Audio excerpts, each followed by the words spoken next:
Bonsoir. On reprend notre Gemara, page Tet Zayin, Hamoud Aleph. C'est bon, tout le monde a une feuille?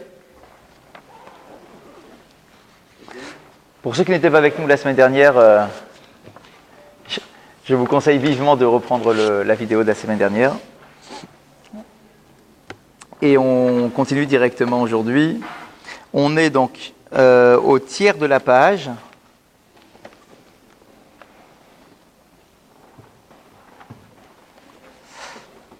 On en est au tiers de la page, oui c'est ça.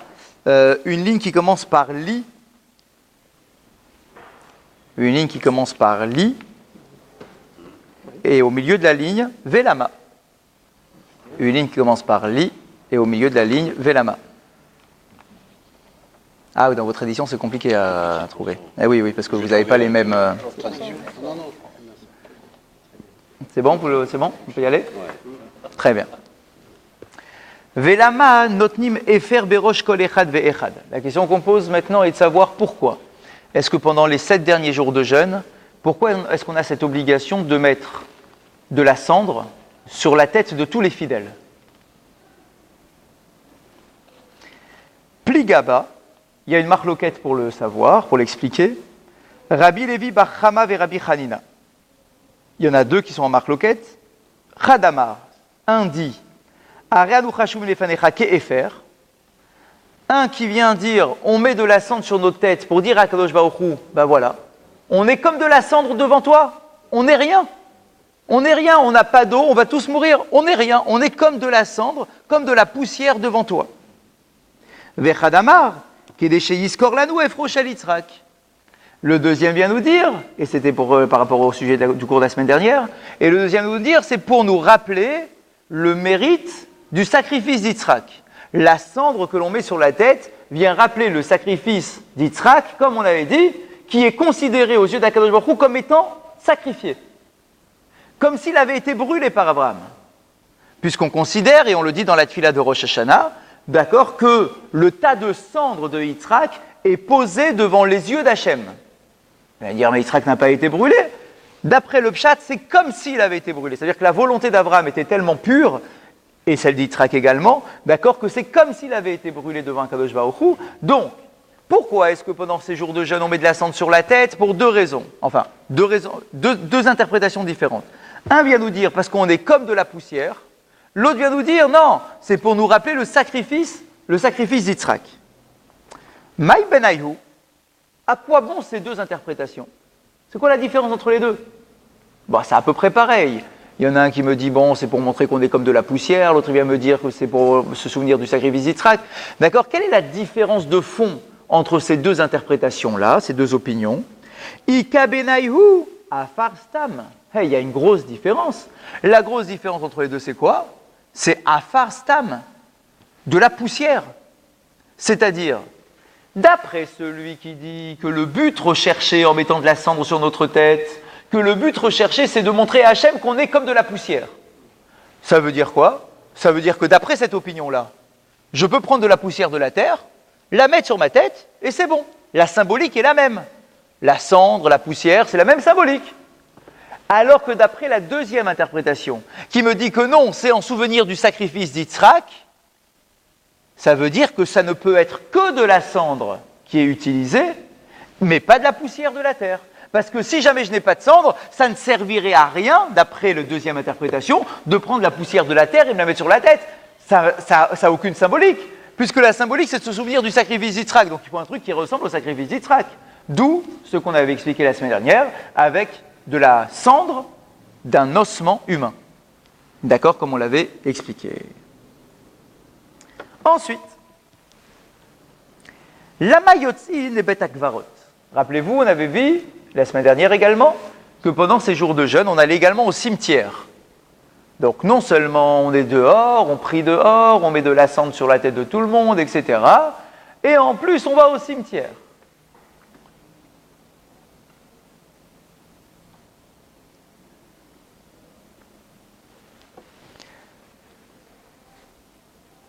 Pligeba. La Gemara pose la question. Lama yotzi le bet hakvarot. Pourquoi? Quel est le but pendant ces jours de jeûne d'aller au cimetière? Pligabe. Eh bien, il y a une marloquette. Là aussi, il y a deux lectures, il y a deux façons d'interpréter la symbolique de se rendre au cimetière ces jours de jeûne-là. Rabbi Levi bar Chama, ve Rabbi Hanina. Chadamar, areanu chashuvim lefanecha kemetim. Ve Chadamar, kede shevakshu alenu ametim rachamim. Il y a deux raisons. Une première raison, c'est pour dire à Hachem, regarde Hachem, on vient au cimetière pour te montrer qu'on est comme si nous-mêmes nous étions morts. On est comme des morts. On n'a pas d'eau, on va mourir. D'accord? Un peu la même idée que la poussière sur la tête d'après la première interprétation. On est comme de la terre, on est comme de la poussière, on n'est rien. D'accord? Bah, tu vas au cimetière et tu dis à Hachem, voilà, on est avec les morts. D'accord? C'est un peu, on s'allonge avec eux, quoi. D'accord? On est mort, nous aussi on est mort. Ça, c'est la première interprétation. Deuxième raison, enfin d'après la deuxième lecture, c'est dit non, c'est pas pour dire qu'on est comme des morts, non, on est vivant, mais en allant au cimetière, je demande symboliquement aux morts de prier pour nous.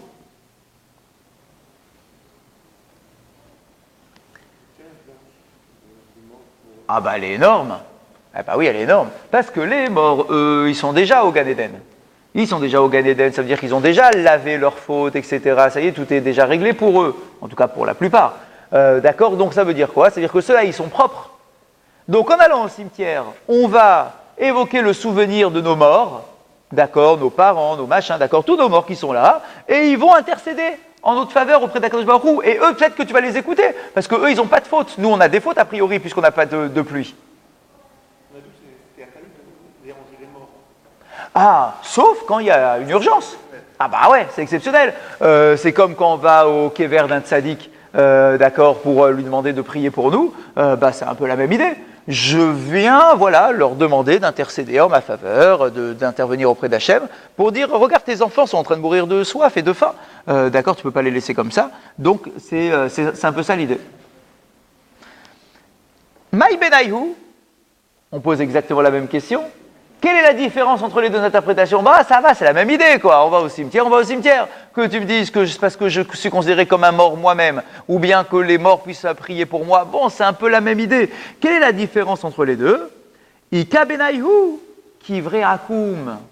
Hey, il y a une grosse différence. Est-ce que ça servirait à quelque chose que j'aille dans un cimetière de non-juifs? C'est-à-dire? Oui. Donc. Donc. Chazak. Si tu vas d'après la première interprétation qui dit que le but d'aller au cimetière, c'est pour dire à Hachem, je suis moi aussi, je suis un mort. Alors que ça soit un cimetière juif ou un cimetière goy, ça change rien. Donc si j'ai pas de cimetière juif sous la main, je peux aller au cimetière goy d'à côté, ça le fait. Alors que si on suit d'après la deuxième interprétation qui nous dit que ça vient demander aux morts d'intercéder en ma faveur, alors là, il faut des morts juifs. Parce que qui c'est qui va prier pour toi, peuple d'Israël? Des morts juifs. Qui c'est qui peut avoir une sensibilité pour ta souffrance? Des morts juifs. Donc, soit d'après la première interprétation, tu peux aller dans n'importe quel cimetière. D'après la deuxième interprétation, ça ne peut être que dans un cimetière de Bnei Israël. On a besoin d'aller dans un cimetière pour invoquer le mérite des morts. On peut pas s'adresser à eux sans aller au cimetière. Alors, j'ai ici un commentaire, je vous le lis, on le traduit. Premièrement, Atfila lo haïta bevet akvarot. Attention, il ne faut pas se tromper sur ce qu'on est en train de dire. On n'est pas en train de dire qu'on va faire la tfila des jours de jeûne en question au cimetière. On ne fait pas de tfila au cimetière. La raison, vous la connaissez tous. C'est un peu ça, oui. En réalité, pourquoi est-ce qu'on ne fait pas la prière? Parce qu'on pourrait se dire, de manière générale, pourquoi on ne ferait pas shacharit, mincha au cimetière? On est pile, on vient de faire un enterrement, ouais, on est en plein milieu là du cimetière, d'accord? Pourquoi on ne se dirait pas, allez, on est tous là, mincha? Pourquoi pas? Il est où le problème? On dit non, ça c'est impossible. Parce qu'il y a une notion qu'on appelle l'oeg, l'arrache. Se moquer d'un misérable. C'est comme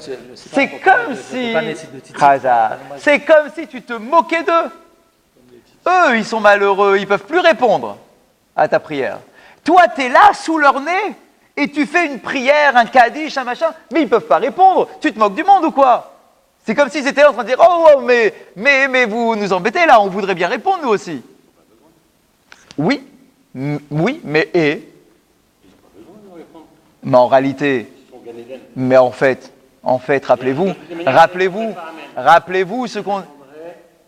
Ouais, mais rappelez-vous ce qu'on dit souvent. Rappelez-vous ce qu'on dit souvent lorsqu'on fait un asgir, d'accord, c'est que une fois que tu es dans le Olam Haba, tu peux plus faire de mitzvot. Les mitzvot ne peuvent se faire que dans ce monde-ci. Et les morts, ça leur manque de ne pas pouvoir faire de mitzvot. Donc toi, tu arrives avec ta petite mitzvah là, devant leur nez, tu te moques d'eux. C'est comme si eux, c'était des malheureux qui ne pouvaient pas faire la mitzvah et toi, tu viens avec ta mitzvah sous leur nez. C'est d'ailleurs, entre parenthèses, la raison pour laquelle quand on va au cimetière, on n'a pas le droit de laisser nos tzitzit dehors de nos vêtements. Même pour ceux qui ont l'habitude de les laisser dehors pendant la semaine, d'accord, pendant l'année, quand on va au cimetière, de toute façon, il faut rentrer les tzitzit. Pourquoi? Parce que c'est la même raison. L'oeg l'arrache. Parce que tu te moques d'un malheureux. Lui, il est dans son cercueil, il voit les tzitzit. Et il dit, moi, je voudrais bien aussi faire une mitzvah de tzitzit, mais là où je suis, il n'y a plus de mitzvot. Donc tu te moques de lui. Tu lui mets une mitzvah sous le nez. Alors il y a une discussion chez nos commentateurs pour savoir est-ce que c'est vraiment interdit? Parce que ce qui est écrit dans la Gemara, c'est que tu n'as pas le droit de laisser tes tzitzit pendre sur la pierre tombale. Ça veut dire que c'est comme si, là tu le mettais, regarde les tzitzit, moi je les ai et toi tu les as pas. Alors que d'autres disent, tu vois, c'est bien la preuve que si ils ne pendent pas, ils ne touchent pas le kéver, d'accord, ça ne poserait pas de problème. Mais c'est vrai que dans la pratique, en général, on fait attention et on rentre les tzitzit, même regardez en Israël, etc. Les gens rentrent leurs tzitzit lorsqu'ils vont au cimetière ou lorsqu'ils sont à côté d'un mort, pendant les prières les Teilim, etc. Tac, ils rentrent les tzitzit dans le pantalon pour ne pas se moquer du mort. D'accord? Donc, il nous dit ici, Atfila loaita bevet akvarot. Attention, les tfilotes des 7 derniers jours de jeûne, on ne fait pas shacharit au cimetière, hein, c'est pas du tout ça. Shacharit, on le fait dans la rue. On a dit on fait dans la rue, mais pas au cimetière. Bien. Chez Assour l'itpalel sham, parce que c'est interdit de faire une prière au cimetière. Bien. Alors, comment ça se passait? Et là, hayu mitpalelim barechov, mais ils priaient dehors. Ve'achar atfila hayu yotzim lesham. Mais à la fin de la prière, ils allaient au cimetière et ils pleuraient au cimetière. Certains ont gardé cette habitude, vous savez, le jour de Tisha B'Av. Le matin de Tisha B'Av, certains ont gardé l'habitude, après Shacharit, ils vont tous au cimetière. Tous. Toute la communauté se retrouve au cimetière. D'accord? Voilà, c'est pour sentir l'angoisse, etc. du matin de Tisha B'Av. Même si ce n'est pas une date anniversaire, bien évidemment. Dans un cas, c'est un peu la même idée. Non, dans un cas, allez-y. Tisha B'Av, c'est pour ajouter à quoi? Cérémonial de souffrance, etc. Chazak? Dans l'autre cas, c'est pour demander à Kadosh Baruch Hu ou aux défunts d'interférer en Oui, mais c'est un peu la même idée à Tisha B'Av, parce que quand tu vas au cimetière à Tisha B'Av, c'est aussi pour que tous ces morts-là se plaignent auprès d'Akadosh Baruch Hu et qu'ils demandent la reconstruction du Beth Amikdash. C'est aussi un peu ça, vous voyez ce que je veux dire? C'est un peu aussi la même idée. Et c'est aussi pour dire, je suis comme un mort, j'ai plus de Beth Amikdash, je suis comme un mort. D'accord? Le peuple d'Israël, il est à moitié éteint parce qu'on n'a plus de Beth Amikdash. Vous voyez, c'est un peu la même notion. Certains, dit ici le commentaire, toujours que vous n'avez pas sous vos feuilles, d'accord, certains disent qu'ils allaient au cimetière avant la tfila. Comme ça, tu arrives à la tfila de Shacharit le matin, tu es déjà angoissé, dès le matin.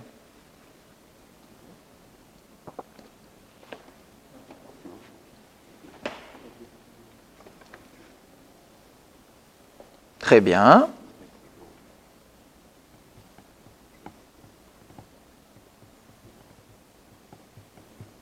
La question de savoir qu'on peut aller dans un cimetière goy ou pas pour l'histoire là, bien évidemment, cette question ne se pose que si je n'ai pas un cimetière juif sous la main.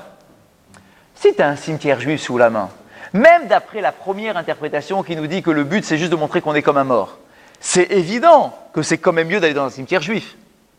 Maintenant la question, ah oui mais moi je suis dans un quartier où il n'y a pas de cimetière juif, je suis dans une ville où il n'y a pas de cimetière juif, j'y vais quand même au cimetière ou pas?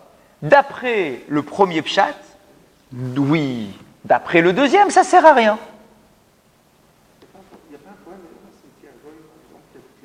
Pas plus que ça. Pas plus que ça. Tu n'es pas en train de vénérer les croix qui sont devant toi. Vous voyez ce que je veux dire? C'est vrai que les khatrila, on n'y va pas, il n'y a pas de raison. Mais là, on est en cas un peu extrême.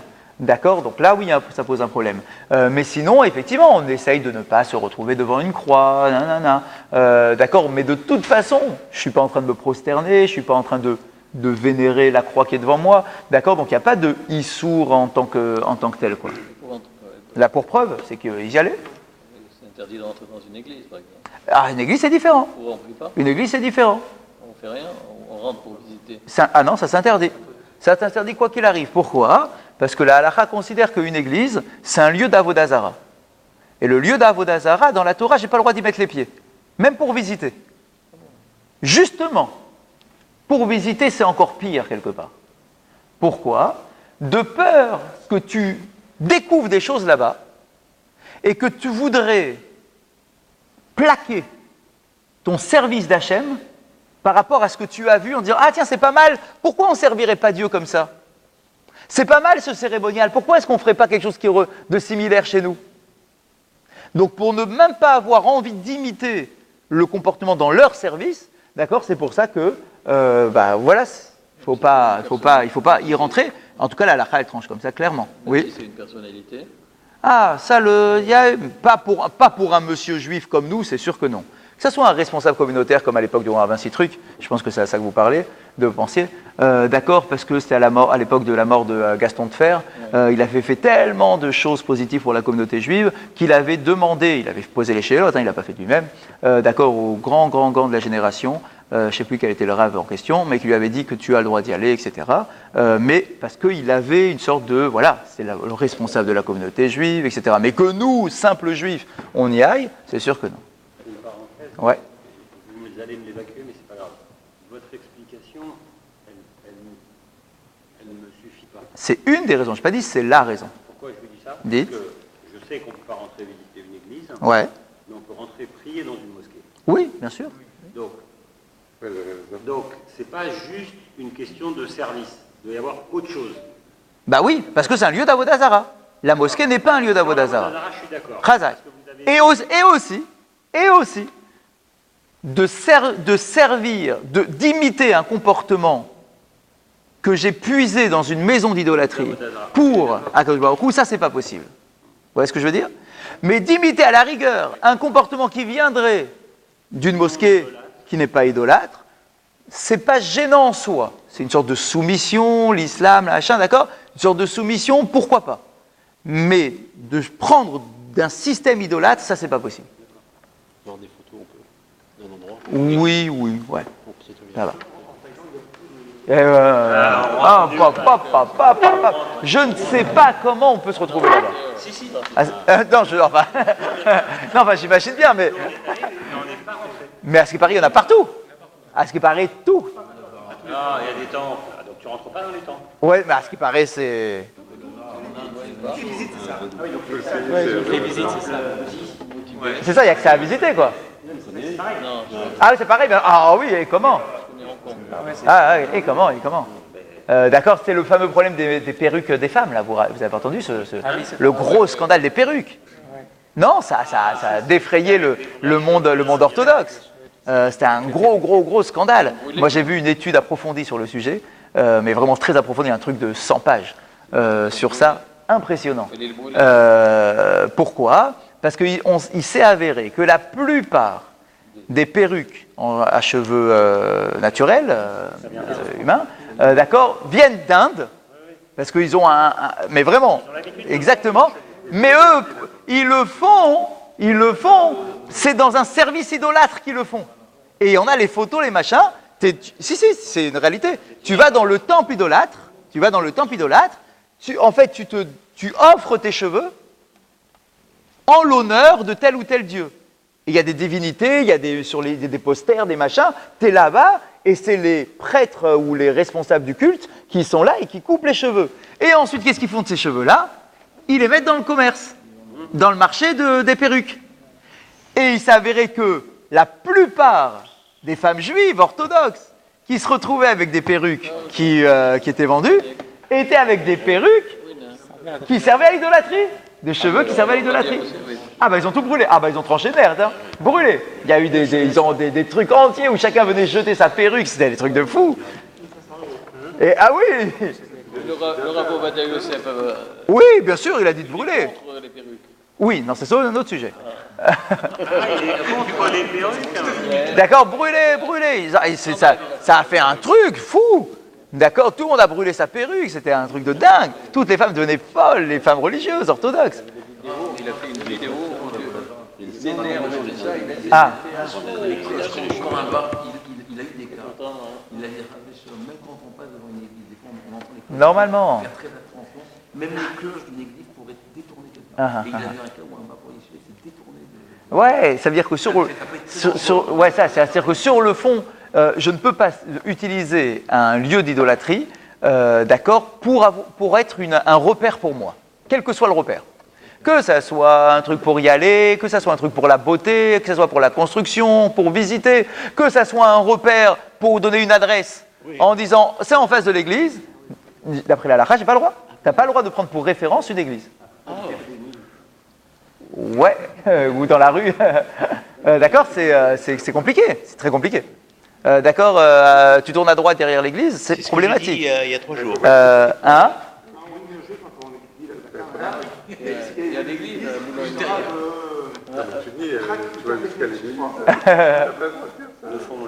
C'est compliqué, hein, c'est compliqué. Allez, on ferme la parenthèse. On ferme la parenthèse. Parce qu'il y en a, ils vont pas dormir. Moi, j'ai pas ici, ils vont plus dormir. On ferme la parenthèse. Ok. Ensuite. Ouais, on n'a pas dit pourquoi il Ah, pardon. aller au cimetière pour invoquer le mérite des morts.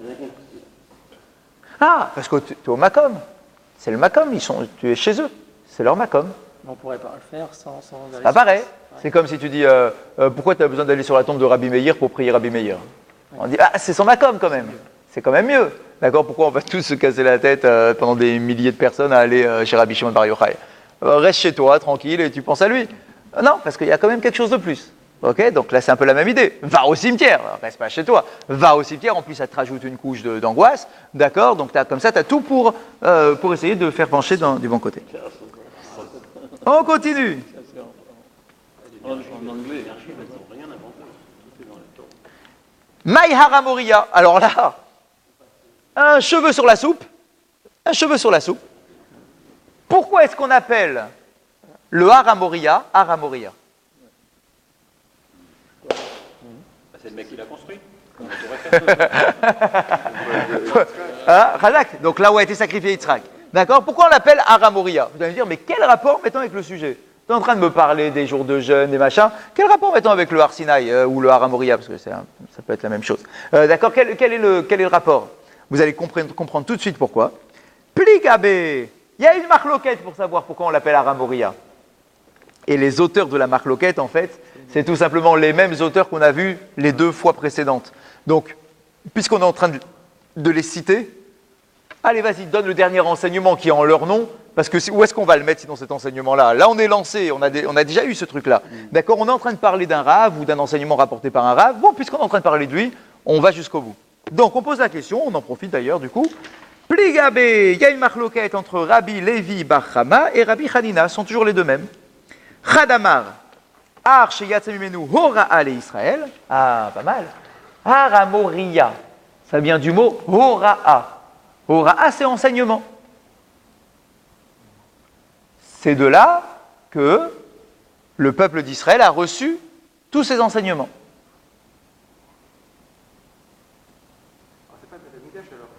Ah, ah. Donc, c'est quoi alors ce Haramoria du coup? Généralement, c'est pas ça. Alors, Matan Torah. hein? Alors c'est quoi le Haramoria? Le Matan Torah. Je vous pose la question, c'est quoi le Haramoria? C'est la montagne où il y a eu le Matan Torah. D'accord, mais c'est pas en général la montagne où on a eu le don de la Torah, on l'appelle le Har Sinaï. C'est le même. Haramoria, en général, on l'appelle l'endroit où on a sacrifié Yitzhak. C'est le même. A priori, c'est pas le même. Dans le Pshat, c'est pas le même en tout cas. Bah oui, Mais vous avez dit que Haramoria a été déplacé. Chazak, ça va dans ce sens-là. Normalement, d'après le Pshat, c'est pas le même endroit. Qu'est-ce que tu me racontes? Ça peut pas être le même endroit. Tu as un Har Sinaï dans le désert du Sinaï, ouais, et Har Moria, c'est à Jérusalem. Bah, c'est là où il y a le Har Habayit. D'accord, c'est le mont du temple, Har Moria. D'accord, donc là, tu me poses la question, c'est quoi Har Moria? Et tu réponds, c'est l'endroit où on a reçu la Torah, finalement, l'enseignement pour le peuple d'Israël. On va dire, mais c'est pas Har Sinaï, enfin, qu'est-ce que tu me racontes? Ah non, mais c'est parce qu'en fait, on est en train de parler de la traduction que vous venez d'utiliser, de l'enseignement. Bah, Hora'a, c'est enseignement, et donc c'est la Torah, en fait. Hora'a, c'est quoi? C'est la Torah. Donc, est-ce qu'on ne peut pas imaginer que ça ne soit pas le même endroit, c'est-à-dire au contraire de ce que j'ai dit tout à l'heure, Ah, que ce ne soit pas le même endroit, et mais que la notion d'enseignement fait que ça devient le même endroit. Du sacrifice d'Yitzhak, on arrive au don de la Torah. au don de la Torah. Bien sûr, donc ça rapporte à ça. Donc, Ça dans nous... un cas, on est sur le sacrifice d'Yitzhak, et la notion d'enseignement nous ramène à la Torah. C'est pas le même. C'est la connectique. Ça, alors, Chazak, ça revient, vous n'étiez pas là, je pense, quand on a fait le cours sur ça. C'était quand est-ce qu'on l'a fait? À Shavuot? À Shavuot, un soir. C'est ça. On avait fait un cours à Shavuot, pour ceux qui n'étaient pas là, où on a expliqué que Akadosh Baruch Hu, il a déraciné le Har Moria et il a positionné sur le Har Sinaï au moment du don de la Torah. Ouais, il a mis en, comment on appelle ça? Ah, c'est ça la montagne qu'il a retournée? Non, il n'a pas retourné. Il a déraciné et il a mis en... Ouais, exactement, transposé. Au même endroit. Les deux, tac, au même. Le commentateur, il dit, c'est quoi le but de cet enseignement-là? Pour nous dire qu'en réalité, si on a réussi à recevoir la Torah, c'est par le mérite du sacrifice d'Yitzhak. Que pour pouvoir recevoir la Torah, il faut dire Naaseh Benishma. C'est d'accord? C'est bien ça qui nous a permis d'avoir la Torah. Et que le premier de notre histoire qui a dit Naaseh Benishma, c'est Abraham. Il lui a dit, prends ton fils, va le sacrifier. Ok, je prends mon fils, je le sacrifie. Il y a une raison, je ne pose même pas la question. Je le prends, je l'amène. Donc c'est un Naaseh Benishma qu'il a fait Abraham. Nous, peuple d'Israël, si nous avons dit Naaseh Benishma au pied du Har Sinaï, c'est parce que nous sommes les descendants d'Abraham qui, lui, a été le premier à dire Naaseh Benishma. Donc le mérite du don de la Torah, on l'a eu grâce au Har Moria. Donc concrètement, oui, il y a un lien, c'est exactement ce que vous disiez, il y a un lien entre le Har Sinaï et le Har Moria. Mais techniquement, c'est deux endroits différents. D'après le Pshat, ce sont deux endroits différents, mais Hachem les a connectés. D'accord, c'est un très joli enseignement, ça. Et donc, en tout cas, on reprend. Pourquoi donc est-ce qu'on l'appelle Har Moria? Parce que c'est de cet endroit-là que la Hora'a, que l'enseignement est sorti et s'est répandu pour le peuple d'Israël, donc c'est la Torah. Vechadamar, Archiyasamimenu, Moral et Ovde Kochavim. D'autres nous disent que non, ça vient du mot Mora. Mora, c'est la crainte. Parce que lorsque l'on a reçu la Torah, les nations du monde ont été saisies. Saisies de crainte. La crainte de Dieu s'est répandue au moment du don de la Torah. Bon, ça va pas durer longtemps, mais... Mais pourquoi ils ne sont pas allés direct alors? Direct où? À la Torah? Qui, les nations du monde? Ouais. Bon, elles ont voulu, mais elles n'ont pas pu. Elles ont posé trop de questions. Elles ont posé trop de questions. Hora, c'est plus fort, j'ai l'impression qu'on répond. La crainte des volumes. Ouais, enfin, ouais, ça vient du mot Yira. On trouve la même... Ah, au niveau de ce que ça représente, je voulais dire. Ah oui, d'accord. Ouais, ok. Il y a le même enseignement, pratiquement le même enseignement, sur le Har Sinaï, justement. On dit, pourquoi est-ce que le Har Sinaï s'appelle Har Sinaï? Un des pshatim, c'est parce que Sin'a, la haine. Parce que ce jour-là, le jour où le peuple d'Israël a reçu la Torah, ça a provoqué de la haine aux yeux des nations du monde. Et que la haine, jusqu'à aujourd'hui, des nations du monde, c'est parce qu'on a reçu la Torah, parce qu'on est particulier. C'est pas faux non plus. Non, c'est un autre enseignement, c'est pour ça que je dis c'est un autre enseignement. Je regarde si il y avait un Rashi que je voulais voir avec vous.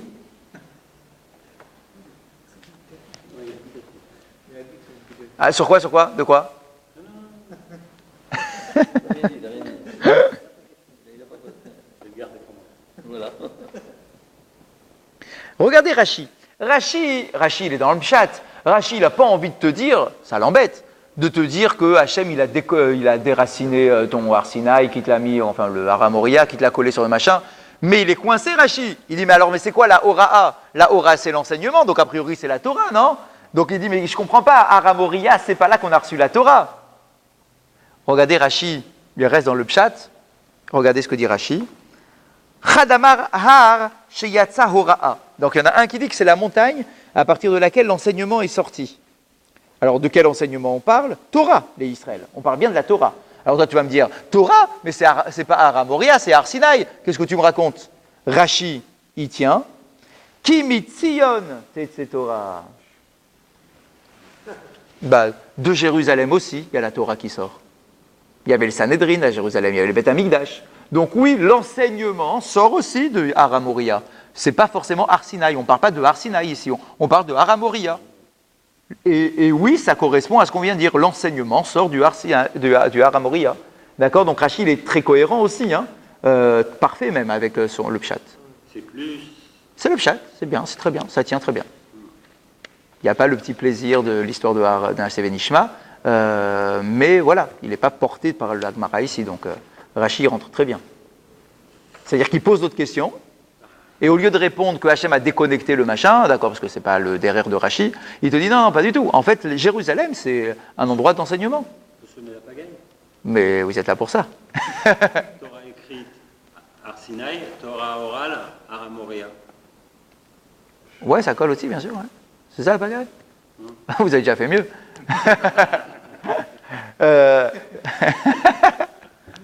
Ouais, bien, non, c'est très bien ce que vous dites. Très bien, puisque le Sanhedrin. Parce que le Rachid. Hein, mais le Sanhedrin, Sanhedrin, c'est Arsinaï, c'est la Torah orale, bien évidemment.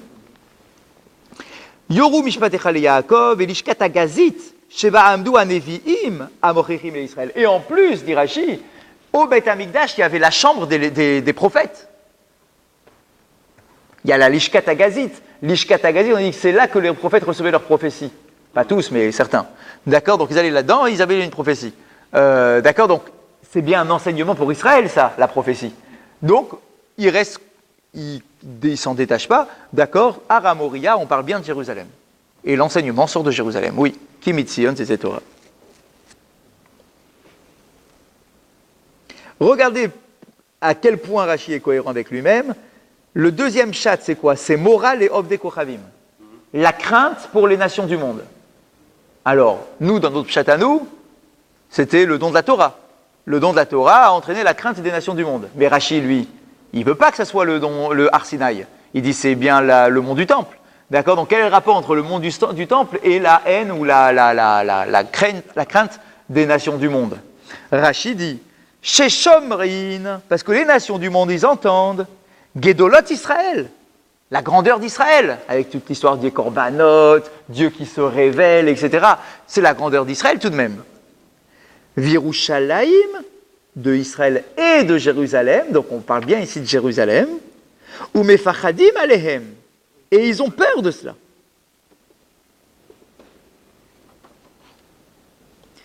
On est bien pour l'instant?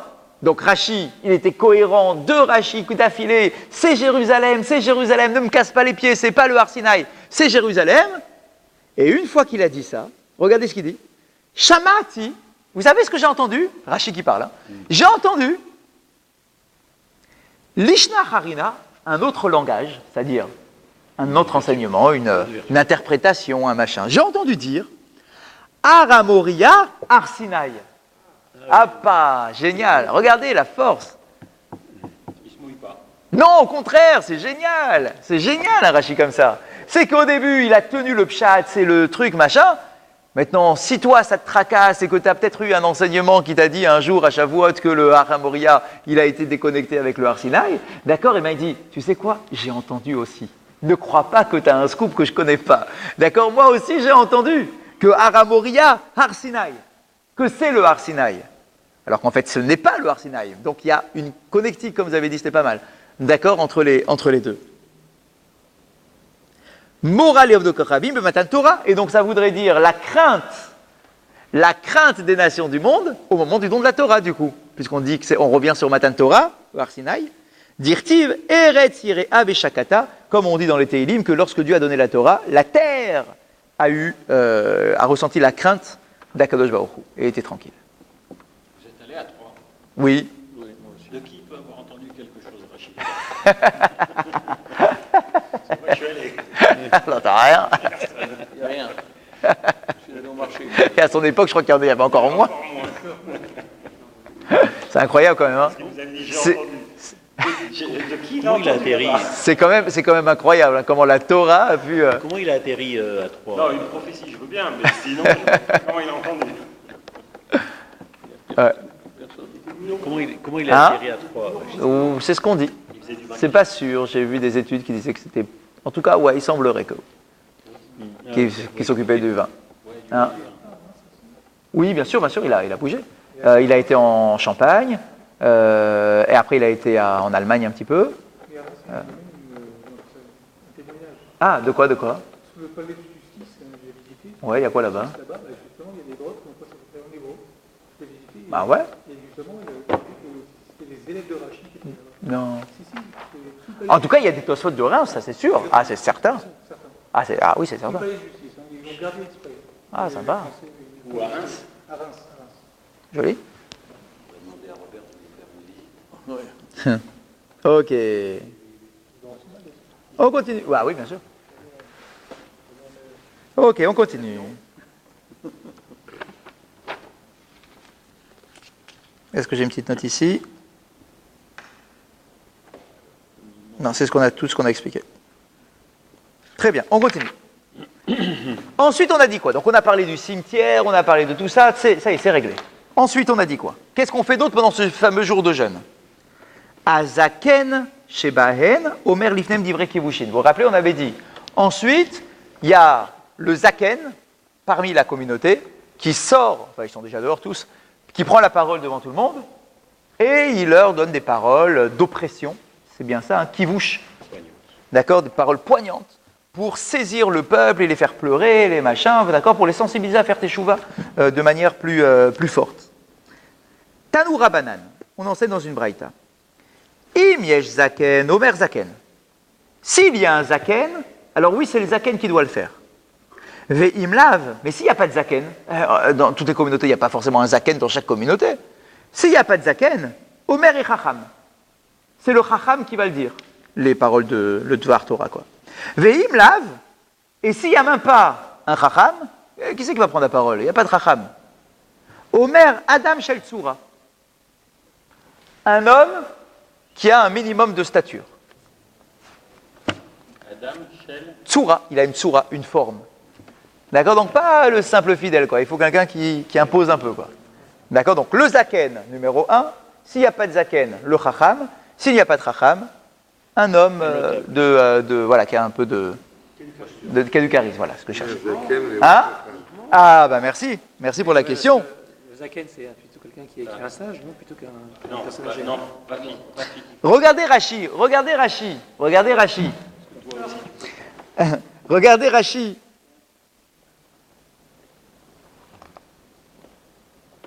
Le Rachi, juste un peu plus loin de là où on était, Adam Shel Tzura, un homme qui a du charisme. Regardez ce que dit Rachi. Baral Koma. Rachi dit physiquement. Un gars baraqué, un costaud.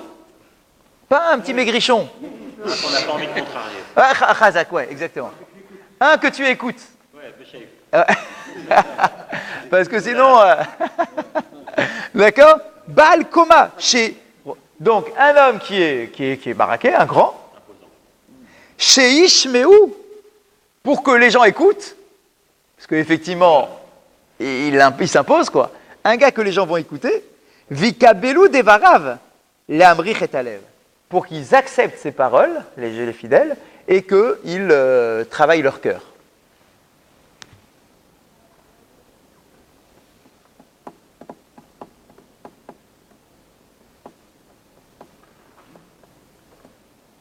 C'est incroyable que Rachid il mélange un homme important, fort, et un homme sur qui on peut écouter ses paroles, parce qu'en général, il y a des hommes qui sont très petits, qui ont été impressionnés souvent, qui... c'est vrai qu'ils... Les C'est pas un bon orateur. Non. Si c'est un chacham, alors il passera en premier. Ouais, ça c'est sûr. Oui. Donc, si c'est un bon orateur et c'est un Talmid Chacham, bien évidemment qu'il est avant le costaud. Mais si on n'a personne d'autre, à connaissance égale, tu mets le costaud. J'ai une complémentarité par rapport aux remarques de Rachid. Allez. Un homme versé dans la Torah mais qui n'a pas atteint le niveau d'érudit. Ok. Ouais. Et quatrièmement, un dirigeant de la communauté qui se consacre de manière désintéressée aux besoins de celle-ci. Ok. S'avérer être un serviteur fiable. D'accord, très bien. Donc, physiquement et moralement. C'est ça. Donc, là, c'était Rashi. Et là, il semblerait que finalement, on puisse aussi avoir une autre interprétation, dire que le Baal Tsura, celui qui a une certaine carrure, d'accord, ça peut être aussi finalement un responsable communautaire qui est l'Echem Shamaïm, d'accord, que tout le monde écoute, parce qu'on lui doit du respect, parce qu'on sait qu'il est avec nous sincère et qu'il se dévoue à la tâche. D'accord, donc voilà, c'est un peu ce qu'on nous dit, mais Rashi, Baal Koma, d'accord. Ils disent autre chose. Ah, il y a encore autre chose, ouais, Stanzal. Érudition, qualité morale et aussi une voix harmonieuse. Et aussi, pardon, Une voix harmonieuse. une voix harmonieuse. Pour le Dvar Torah, là, vous parlez? Pour le Baal Tsura? Pas mal, pas mal. parle bien, ça rejoint. Ça revient un peu à ça, ouais. Ça revient un peu à ça. En fait, le but, c'est de C'est toucher sa parole. toucher les gens. Voilà. Oui, on est bien d'accord, oui. On est bien d'accord. Alors, ça c'est une braïta, ok? Cet enseignement-là, c'est une braïta. Donc, elle a mis un ordre. Zaken, Chacham, Baal Tsura. Bien. La Gemara pose la question. Atu Zaken de Ka'amre, Afalgav de Laf Chacham Hu? Il dit, je comprends pas. C'est quoi cet ordre-là que tu m'as mis? Zaken, Chacham, Baal Tsura. Mais le Zaken, c'est le Chacham. Si tu me dis Zaken numéro 1, numéro 2, Chacham, numéro 3, Baal Tsura, ça veut dire que tu sous-entends que le Zaken, c'est pas un Chacham, donc. Et que le Zaken qui n'est pas Chacham passe avant le Chacham. Où est-ce qu'on a vu un truc pareil? Où est-ce que tu as vu, toi, qu'un petit vieux qui n'est pas Chacham, il va parler avant le Chacham? Juste parce qu'il est petit vieux? Si c'est un petit vieux, il est chacham. Il a appris. Pas forcément. Normalement, le Zaken, c'est un frère. Chacham! Toujours on dit Zaken, Zéou Chacham. Qui c'est le Chacham? Et le Zaken, c'est celui qui a la Chochma. D'accord?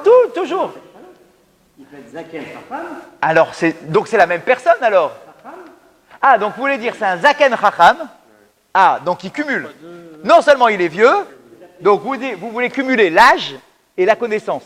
Alors qu'en général, on dit... Non, en général, c'est pas lié. En général, on dit que le Zaken, c'est le Chacham, même s'il n'est pas vieux. Même s'il n'est pas vieux. Si, bien sûr, en général, c'est ça qu'on dit. Oui, mais la Zikna, c'est la Chochma. C'est ça le truc. Zikna, zé Chochma. C'est ça que je voulais dire. C'est avec l'âge, il a appris. Alors, dans un idéal, oui. Mais si c'est pas dans cet idéal-là, Mais même s'il n'a pas appris... oui, il a l'expérience de la vie, ouais, d'accord, oui. Le proverbe français, il dit si. Oui, j'ai compris, oui. Vous savez, s'il vieillit, c'est- Exactement. Le vieux, il sait. Oui, d'accord, mais c'est pas pour autant un Chacham. Oui, moi. D'accord, mais c'est pas pour autant un Chacham, c'est un titre quand même, Chacham. Donc la Gemara, elle dit, mais dis-moi, on a l'impression que le Zaken dont tu parles, toi, Zaken numéro 1, là, c'est un Zaken qui n'est pas Chacham. Or, toujours on dit que le Zaken, c'est lui le Chacham. Donc comment tu peux dire, et s'il n'y a pas de Zaken, je vais prendre un Chacham? Mais le Chacham, c'est le Zaken. Ouais, ben, s'il n'y a pas de zaken, tu prends un chacham, pas zaken. Donc, Entre deux chacham, on prend le vieux. donc, Amar Abaye, donc Abaye va interpréter la chose, Achika Amar, voilà comment il faut comprendre. Im yesh zaken ve'u chacham, si tu as un qui est et zaken et chacham, Omer zaken ve'u chacham, c'est lui le numéro 1. Ve'im lav, Omer chacham. Et si tu n'as pas un qui cumule et la zikna et la chokhma, alors tu prendras un chacham, même s'il n'est pas zaken. Donc c'est ça. Donc l'idéal, c'est un petit vieux chacham. Si tu n'as pas... Hein, Ah oui, un grand. Non, le grand, c'est Timon. D'accord, donc, soit tu as un vieux qui est chacham, et c'est lui le zaken dont on parle. Si on n'a pas un zaken qui est chacham, tu prends un chacham qui n'est pas zaken, un petit jeune, mais chacham au moins. D'accord? Et si tu n'as pas, tu prendras un costaud. Ou un précis. D'accord? Bien. Donc, ve'im lab omer chacham, ve'im lab omer adam shel tzura. Ah, il n'y a pas de Kohen là-dedans, non? Ah non, non, non. Chacun sa place. Non, mais on doit au cimetière. Ah oui, non, bien sûr, bien sûr. Ah oui, non, on n'est pas au cimetière là. Chacun sa fonction. Chacun sa fonction. Pas là-dedans. Non, pas là-dedans. Chacun sa place. Le Kohen, il a son boulot. Le Lévi, il a ses responsabilités. Le Chacham, il a ses responsabilités. Celui qui est Darshan, il a ses responsabilités. Celui qui... Chacun son... Je ne peux pas mettre le Cohen à ce poste de Ah, pourquoi ça ne marcherait pas, vous dites? de pas culpabiliser, mais Ah, d'amener le peuple pas mal. À pleurer. à pleurer. C'est pas son rôle, c'est pas son rôle. peut pas. Lui, il est plus dans l'amour. Il peut pas critiquer. Il ne peut pas être jugé parti. Donc il a déjà un poste prestigieux d'Akadosh Baruch Hu. Ensuite, sa parnassa, il la tient du peuple. Et alors? Alors, Non, je pensais que vous alliez dire mieux. j'ai pas dormi cette nuit. Hein. Donc, comme il tient, il est à cheval entre Akadosh Baruch Hu et le peuple. Donc, il peut pas, il serait pas. Il faut prendre quelqu'un de neutre pour amener le peuple à un repentir et à. Le Cohen ne serait pas neutre parce que la pluie dépend des revenus des gens et des revenus Ouais. des gens. Oui, absolument. Absolument. Non, moi j'aurais dit, le Kohen ne peut pas assumer cette mission-là, parce que le Kohen ne peut pas critiquer le peuple. Pourquoi c'est une critique? Bien, eh ben oui, c'est quand même. oui, Eh oui. Si on n'a pas de pluie, c'est que vous avez fauté, peuple d'Israël. C'est moi Hein. qui n'ai pas dormi, mais moi ce que je voulais dire. Ouais, ce que je veux dire? C'est qu'il critique le peuple après demain. Alors, je l'ai vu dans l'autre sens. Oui, parce que vous avez vu, ah oui, alors le peuple après il va pas repasser. Non, en fait, c'est pas ça le truc. C'est qu'un Kohen, il n'a pas le droit de critiquer le peuple. Pourquoi? C'est ce qu'on dit. Quand le Kohen, il doit être dans la sensibilité, dans la compassion. Lorsqu'un fauteur vient avec son korban pour l'amener au Kohen, le Kohen, il ne doit pas lui dire « Et pourquoi t'as fauté ?» Non, il doit se mettre à la place du gars et dire « Je te comprends, allez, viens mon fils. » C'est ça le Kohen. Et donc le Kohen, il ne peut pas maintenant se trouver devant toute la communauté en train de dire « Peuple d'Israël, vous avez fauté et il faut faire tes choix. » C'est pas son boulot. Il peut pas, c'est pas sa nature, c'est pas sa nature. Celui qu'on écoute. Pas forcément. J'attends pas ce discours-là de la part du Kohen. Ouais. Il amène soit un bouc Lazazel, soit un bouc Hachem. Oui. Au nom du peuple. Au nom du peuple, oui. Mais pas pour accuser le peuple. Ah, je suis d'accord. Il se met à la place du peuple. C'est comme s'il dit « Je comprends les fautes de mon peuple et j'amène un corban en leur nom. » Alors que là, ici, on nous faut quelqu'un qui vient un peu nous taper sur les doigts. Et un Kohen, il tape pas sur les doigts. Il faut quelqu'un. Il est Be'ahava, il est dans l'amour. Il faut quelqu'un du peuple. Ça, c'est sûr. Le Cohen, il est en marge. Par sa fonction. Ouais, j'entends. Alors, on continue. Alors, qu'est-ce qu'il raconte? Si le vieux, Raham, Oui. est costaud, Oui. il est Cohen. On fait comment? Ah, c'est le seul qu'on a, c'est un Kohen? Là, je suis dans la Gemara. Bon, Mistama, on pourrait le prendre. Parce qu'il n'y a pas écrit qu'il n'a pas le droit. Il n'y a pas écrit qu'on exclut le Kohen. C'est pas écrit. Donc, c'est nous juste comme ça. D'accord? Il n'y a pas écrit qu'on a exclu le Kohen. On n'a pas. C'est pour savoir si le Lévi peut se placer. Alors, on continue. Alors, la Gemara va nous dire qu'est-ce qu'il raconte? Il y a une dracha officielle. Il y a une dracha officielle. Bah, du gars il y a une dracha officielle. Quelle est la dracha officielle? Achenu, mes frères. Hein, quoi? Et on l'a déjà vu cette dracha là, parce qu'elle était déjà rapportée dans la Mishnah. Lo sagvetanit gormim. Ça ne suffit pas de jeûner. Ça ne suffit pas de porter des vêtements de deuil. Vous croyez que c'est suffisant? C'est pas ça le Icar. Et la teshuva ou ma'asim tovim gormim. Mais c'est uniquement votre teshuva qui peut avoir une influence auprès d'Akadosh Baruch Hu pour que la pluie tombe. Sheken matzinu be'ancheniv ninve Parce qu'on a trouvé dans la ville de Ninvé, à l'époque de Yona, chez l'Onemar, il n'est pas écrit là-bas que Hachem les a sauvés parce qu'il a vu leur sac et leur jour de jeûne. Et là, mais ce qui est écrit, c'est quoi? Vayara Elokim et Maasehem, ki shavu midar kamara. Ce que Dieu a vu, c'est leur teshuva. Ils ont changé leur mauvais comportement. C'est ça qui a marché. C'est pas simplement les jours de jeûne. Pourtant, ils ont jeûné. Mais ce que Hachem a considéré, c'était la teshuva. Exactement. Mais on a aussi besoin de la forme. Eh ouais. Parce qu'on est dans un mode, il faut entraîner le peuple. Donc il faut aussi des gestes. Il faut une gestuelle. Ils sont capables d'aller au fond. Et il y a des gens qui ont besoin de la forme pour accéder au fond. Oui. Et la Torah dit qu'il nous faut la forme pour accéder au fond. La Torah dit il nous faut la forme pour accéder au fond. D'accord? Non, je comprends. Ça, par contre, ça, il faut absolument que vous soyez d'accord, parce que c'est fondamental. Ça, c'est fondamental. Vous savez pourquoi? Parce que, là, on le dit pour un exemple, mais en réalité, c'est le cas pour toutes les halachot. On pourrait dire, mais dis-moi, c'est bon, j'ai compris ce qui se cache derrière cette halakha. Imagine, les tefilines, soumission de nos gestes, soumission de notre pensée à Hachem, etc. C'est pour ça qu'on met les tefilines. Un gars, il va dire, waouh, j'ai compris. C'est bon, j'ai plus besoin de les mettre, j'ai compris. J'ai pas besoin du geste. La Torah nous dit non, ça c'est chez les libéraux. Chez nous, on garde le geste et la symbolique du geste. On a les deux, on a besoin des deux. On ne peut pas se détacher des gestes en se disant je garde que le fond. Ça, c'est pas chez nous, on a besoin des deux, nous. Oui, mais vous savez qu'on vit une époque aujourd'hui. Et c'est ce qu'a fait la chrétienté. Mais on vit une époque aujourd'hui C'est ce qu'a fait la chrétienté.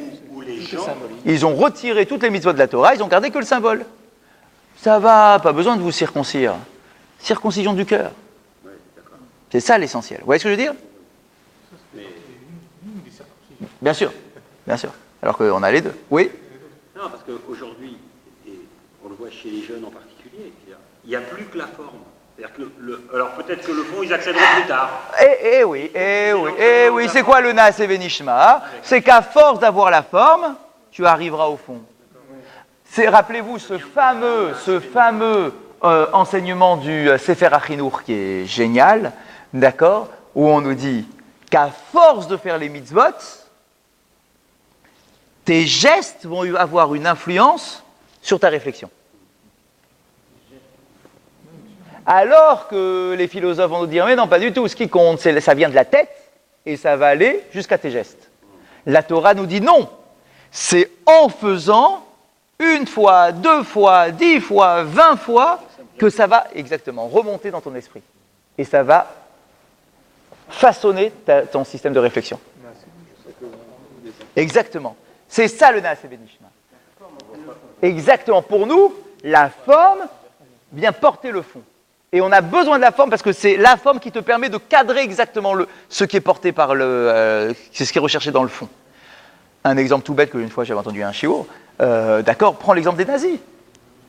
Il n'y avait pas plus raffiné qu'un nazi. Que la société allemande de l'époque, il n'y a pas plus raffiné. Les philosophes, la musique, le machin. Donc la tête, elle était belle, non? Et pourtant, tu vois bien que des fois, la tête peut être belle, mais on n'est pas capable de l'amener dans l'action. Tu peux être le plus pourri des hommes. Alors que la Torah nous dit non, les actions doivent être belles, et à force d'avoir de belles actions, ça va remonter dans ta façon de réfléchir. D'accord? Pour nous, c'est ça pour nous. Donc tu as besoin des gestes. Tu ne peux pas t'en défaire. C'est justement le fondement du judaïsme. On recherche l'harmonie entre la matérialité. Exactement, l'action et la pensée qui est derrière. On a besoin des deux, et on doit mener les deux en même temps. C'est un vrai problème éducatif, honnêtement. C'est un des grands enjeux d'éducation juive. Alors aujourd'hui, clair. Parce qu'aujourd'hui, souvent, tu prends un gamin, tu lui bourres la tête d'Alaha, et voilà le détail, là, et tu lui as jamais rien parlé de ce que ça représente, et machin. C'est un grand manque. Ou inversement, tu ne parles que des pensées, mais tu ne fais pas d'Alaha. C'est aussi un grand manque. Mais souvent, celui qu'on remarque le plus, c'est dans l'autre sens. C'est que tu lui donnes une halakha, 2 halakhot, 3 halakhot, 10 halakhot pendant des cours et des cours de Kodesh et des machins. Ouais, d'accord, mais qu'est-ce que ça porte? Qu'est-ce que ça représente? Qu'est-ce que ça t'amène en tant qu'homme, dans ton épanouissement, machin? C'est un manque, c'est certain que c'est un manque. C'est un grand, grand enjeu. En tout cas, on nous dit... donc ok, voilà donc la dracha officielle qui faisait enfin, une partie de la dracha. Il ne disait pas que ça, il ne disait pas qu'une phrase. Chacun ajoutait selon ses facultés de prise de parole, etc. Chacun ajoutait pour faire pleurer les gens, pour les réveiller. Et veitkasu sakima adam ve'abehema. Et quoi? Et il recouvrait donc avec les fameux sacs les hommes et les bêtes. Oui, même les bêtes. Mayavu avde. Qu'est-ce qu'il faisait exactement? Asra behemot lechud, veta vladot lechud. Alors écoutez ce qu'il faisait, un truc incroyable. Il séparait les mères des petits. Écoutez bien, il séparait les mères des animaux, je parle. Il séparait les mères des petits. Et il se tournait vers Hachem et il disait Ribono shel olam, maître du monde. Un truc incroyable, une sorte de chantage à la sensibilité d'Hachem. Soit tu as pitié pour nous et tu nous envoies de la pluie, et si toi tu n'as pas de pitié pour nous, alors nous on n'aura pas de pitié pour ces animaux-là et on ne ramènera pas les petits chez leur mère. Et donc ils vont mourir parce qu'ils ne pourront pas téter leur mère. Ah bon, chantage. Oui, chantage, on y va. C'est pas une prière, ça, c'est un... Chantage. Ah ouais, c'est que... C'est-à-dire qu'il- Sous-entendu, ou en mettant une toute petite dose différente, ou sinon on peut lui dire Hachem, de la même façon que c'est toi qui t'occupes, grâce à ta miséricorde, de la nourriture des animaux, et de faire en sorte que le petit il ait sa mère pour nourrir, etc., eh bien fais autant pour nous. Fais autant pour nous, s'il te plaît. Mais là, ils se sont inspirés du commandement d'envoyer la main. Ça ressemble à ça, bien sûr. Mais ça ressemble bien évidemment à ça. Parce que le but, c'est quoi? Exactement, là, on représente la rachamim d'Hachem. Bien sûr. Le bébé il va pleurer, il va c'est sa mère. Chazak. Donc ça va. Hachem va dire hey, mais ramenez ce petit chez sa mère. Ah ouais? Eh ben, et toi alors? Dernière partie, juste avant de terminer. Quoi d'autre? C'est parce que c'est le même sujet. Vaikru el Elohim bechoska, et donc ils se sont tournés vers Hachem avec force. Mayamour, qu'est-ce que ça veut dire? Donc tout ça c'est pour Nénive, toujours. Amrou lefanav, il disait Ribono shel olam, alouv veshe'eno alouv, tzadik veracha, minitre mipenemi.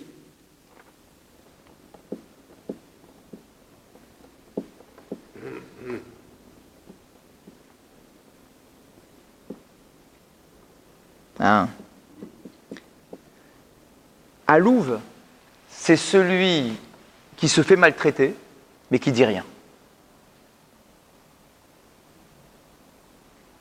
Donc on se tourne vers Hachem, on dit Hachem, qui a la plus grande force? Celui qui réagit quand on le maltraite ou celui qui se tait? Réponse. Celui qui se tait. D'accord? Qui garde le silence malgré la honte qu'on lui inflige, etc. C'est lui le plus grand. On dit que lui, toutes ses fautes sont effacées. On dit que lui, toutes ses fautes sont effacées. Si tu veux prendre une bracha chez quelqu'un, va chez lui. Si tu vois quelqu'un qui vient de se faire piétiner par quelqu'un d'autre, qui n'a pas réagi, le premier truc à faire, va lui demander une bracha. Tout de suite. Donc on dit à Hachem, celui qui est alouv et celui qui n'est pas alouv, qui a la priorité à tes yeux? Le tzaddik et le rachat, qui a la priorité à tes yeux? Minitre mipenemi, qui est repoussé pour qui, quoi?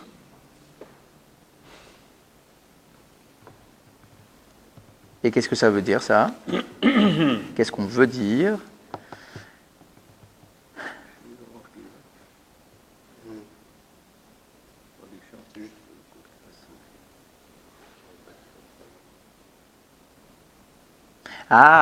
C'est ça. Donc on est en train de dire à Hachem, eh bien toi Hachem, tu dois faire pareil. C'est ça qu'on veut dire. On t'a manqué de respect puisqu'on a fauté, puisqu'on n'a pas de pluie. Et donc, du coup, tu as retenu la pluie. Donc, on t'a piétiné et tu as réagi. Mais qui est plus grand? Celui qui ne réagit pas, non? Donc, renvoie-nous la pluie. C'est fort, hein? C'est fort, la façon dont on parle à Hachem, c'est incroyable. C'est ça qui est incroyable. C'est pas un langage. C'est ça qui est incroyable. Bah oui, mais parce qu'on est vraiment en urgence totale. Hein. Dernière phrase. On dit dans les habitants de Ninive que chacun a abandonné son mauvais comportement, etc. Maï ou ça veut dire quoi? Qu'ils ont rendu le vol qui était entre leurs mains. Les habitants de Ninive, donc ils ont fait Teshuvah et tout ce qu'ils avaient volé, ils ont rendu. Amar Shmuel, Afil ou Gazal Marish ou Bnao Babira, Mekaakea Kol Abira Kula ou Marzir Marish le Baala. C'est très connu cet enseignement. On dit que si jamais ils avaient volé une poutre et qu'avec cette poutre ils avaient construit une maison, lorsque Yona est venu et qu'il les a mis en garde et qu'il leur a demandé de faire Teshuvah, qu'est-ce qu'ils ont fait? Celui qui avait volé une poutre et qui avait construit sa maison, il était capable de détruire sa maison pour rendre la poutre à son propriétaire. Ils ont été jusque-là. Ils ont nettoyé leur comportement jusqu'à détruire leur propre maison pour rendre la poutre qu'ils avaient pu dérober. Razak Baruch.